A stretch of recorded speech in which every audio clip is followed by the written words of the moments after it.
Worship Wednesday. We have joining us in studio the prayer leader of the Auckland Church Network. His name is Dale Campbell. He's a friend of the show. Good morning.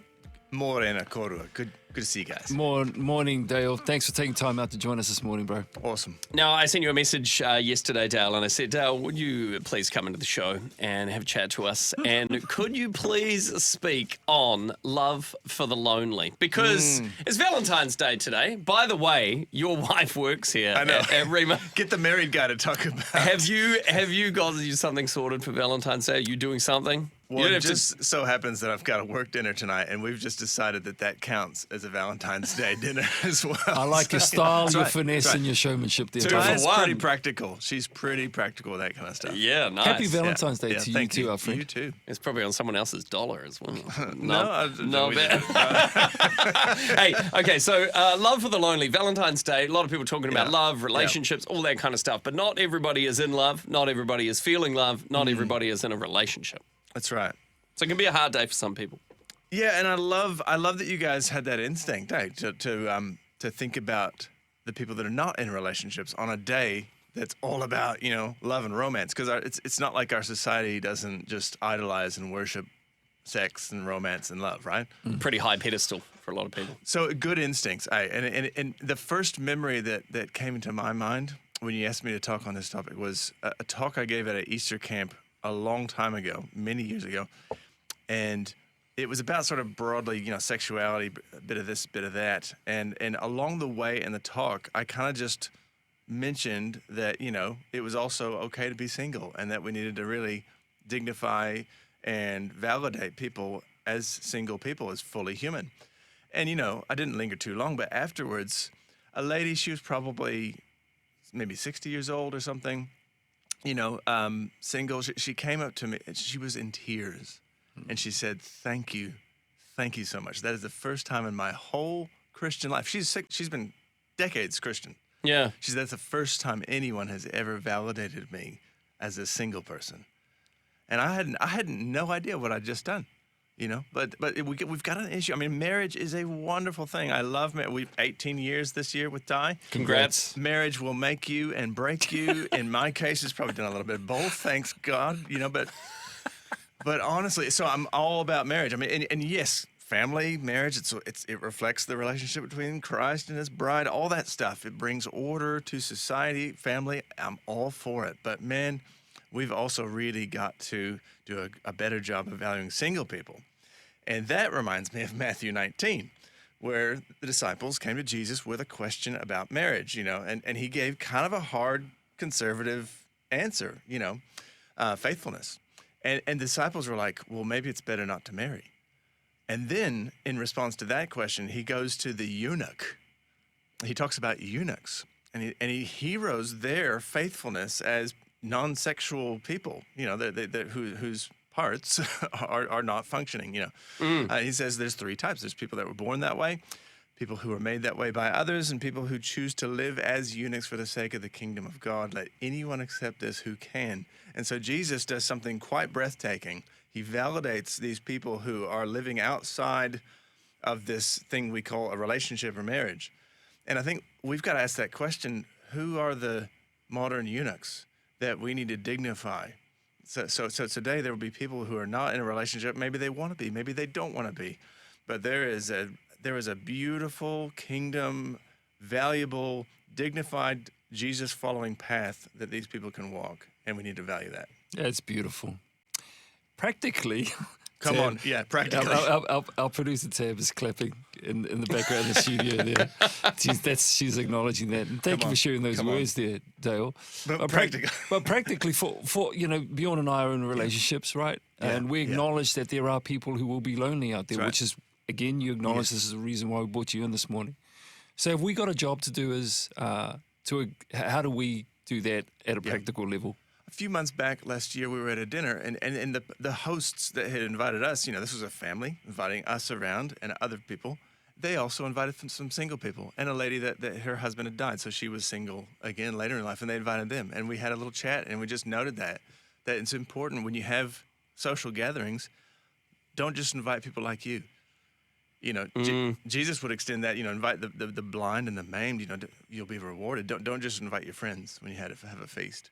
Invite people that are not like you. But even within your own friends, like I've noticed this, and my wife and I have talked about this. Like we've been married a while, but when you get married, suddenly married people start to hang out with other married people, and then it happens when you have kids. You got young kids, you seem to start hanging out with the other people that have kids. But within your wider friend group, we've got really close people that we know that they're not married, they're not even in a relationship or whatever, and it can be easy to become, like you said, you're just hanging out with people that are somehow in a similar place or stage of life or season as you. Yeah. But you lose those beautiful relationships that you had with people just out of, I don't even know what it is, but it easily happens. So you've got to be like intentional about holding on to the relationships that you have regardless of what stage of life or how they're living, That's what we got to do.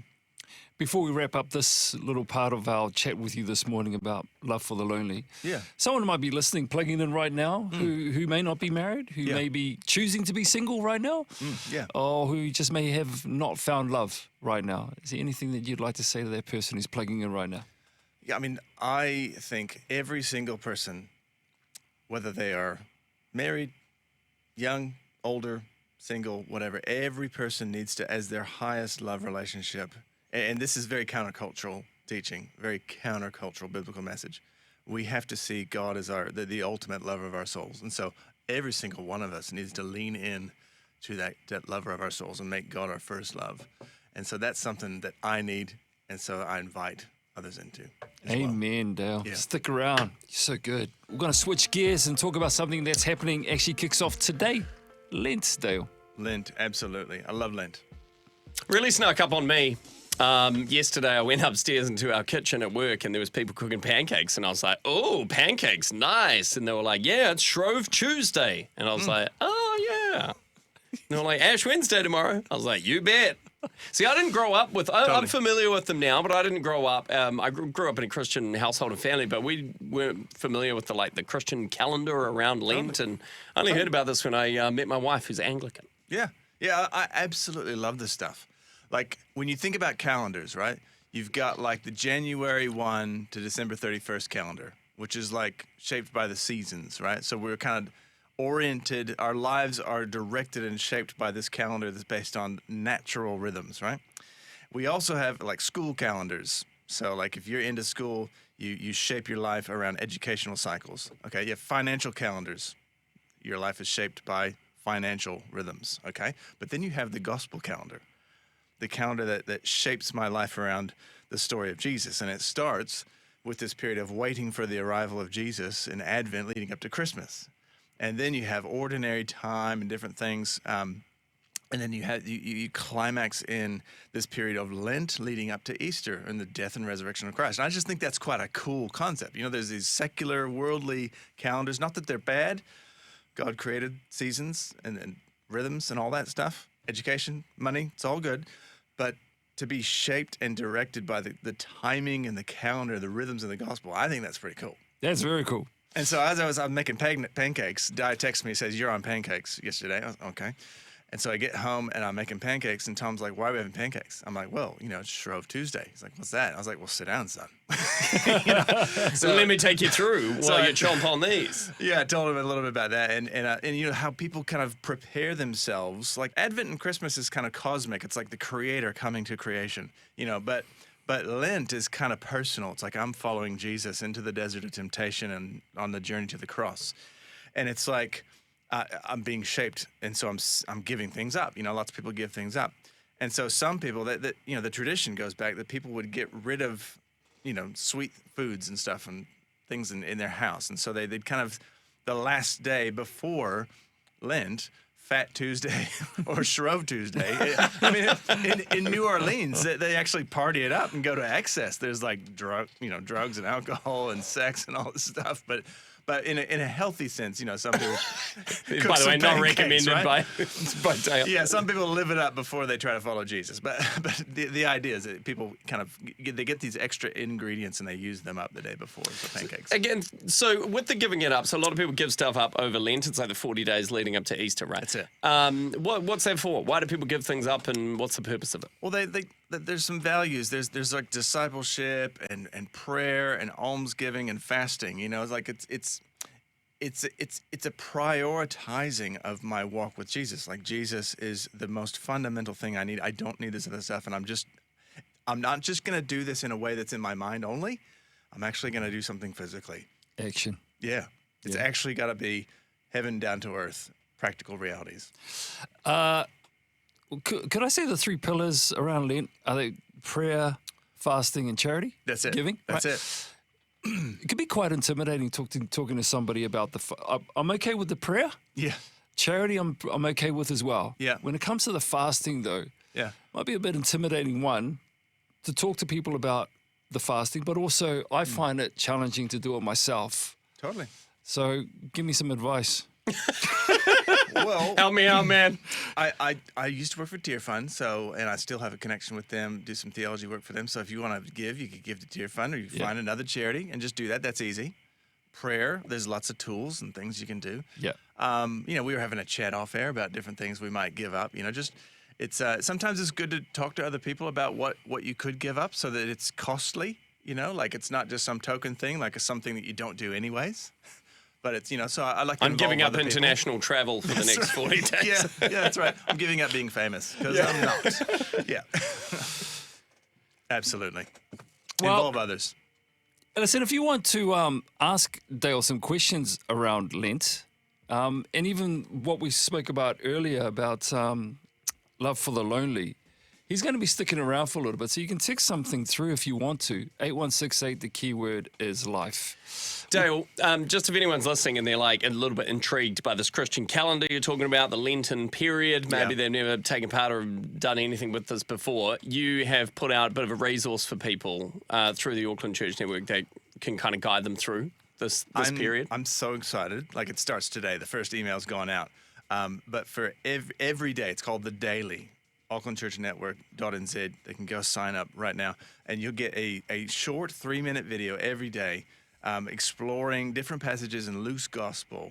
And we've got some fantastic communicators and devotionals, Lectio Divina, spoken word, art reflections, songs. It's a really cool journey.